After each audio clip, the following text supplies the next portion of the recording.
Sorry Parameswari. ஆனால் உங்கள் பேர் அப்போ முத்துசெல்வின்னு வச்சுருப்பீங்க இல்லையா? பரமேஸ்வரி. உங்களுக்கான இது பிஜிடிஆர்பி ரிசல்ட் வந்துருச்சு, கன்ஃபார்ம் பண்ணிட்டாங்களா? ஆமா சார், ப்ரொவிஷனல் லிஸ்ட்லயே வந்துருச்சு சார். ஏதோ சொல்கிறீங்க, என்ன லிஸ்ட்டில் வந்துருச்சு? ப்ரொவிஷனல் ஐயா, ப்ரொவிஷனல் லிஸ்ட்டில் உங்களுக்கு வந்துருச்சுல்ல? வந்துருச்சுங்க சார். Okay, congrats. எப்படி பண்ணியிருக்கீங்க இது? காலேஜ் டிஆர்பி பரவாயில்லைங்க சார். அது வந்து கொஞ்சம் கொஸ்டின் வந்து எல்லாமே கூற்று காரணமா வந்ததால கொஞ்சம் டஃப்பா இருந்துச்சு சார். எவ்வளோ மேக்ஸிமம் நம்பர் ஆஃப் கொஸ்டின்ஸுக்கு ஆன்சர் பண்ணியிருக்கீங்க சார்? 45 தான் சார் வந்திருக்குது.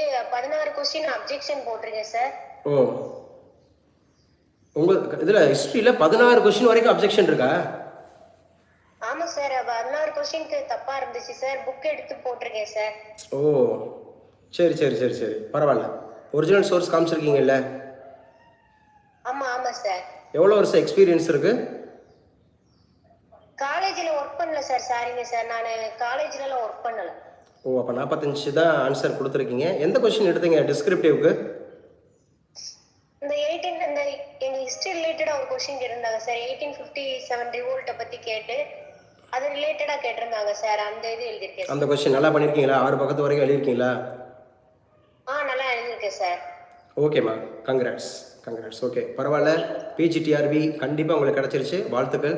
இந்த வருஷம் நீங்கள் வந்து பார்த்தீங்கன்னா ஒரு முதுகலை பட்டதாரி ஆசிரியராக உயர்ந்திருக்கிறீங்க. ஸோ உங்களுக்கு வாழ்த்துக்கள், கங்க்ராட்ஸ். ஸோ வெயிட் பண்ணலாம். கல்லூரி உதவி பேராசிரியருக்கும் தொடர்ந்து